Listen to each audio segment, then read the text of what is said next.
So, for today's video, magluluto tayo ng nilagang manok.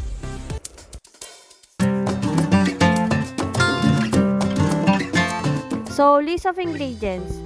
Half kilo ng breast part or bandang dibdib ng manok, saging na saba, sibuyas or kaya onion leaves, chicken nor cubes, repolyo, patis or kaya naman ay salt, paminta, tubig, at pechay. So, una ko lang ginawa dito is prepare ko na lahat ng mga dapat balatan at gayatin bago natin simulan magluto. So, habang ginagayat ko lahat ng mga kailangan natin sa pagluluto ay nagpakulo na ako sa isang kaldero ng tubig. Ngayon na kulong-kulo na to, maglalagay na tayo dito ng onion leaves o kaya naman ay sibuyas.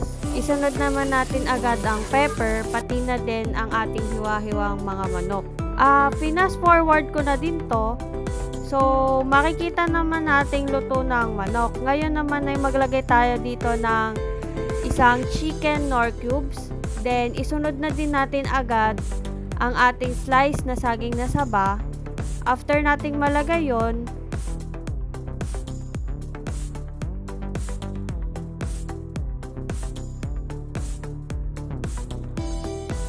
is maglagay na din tayo ng ating repolyo at haluin lang.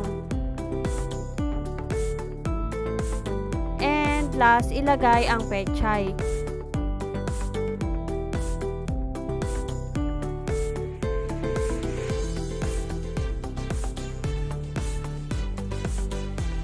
At maglagay na din tayo dito ng salt o kaya naman ay patis to taste.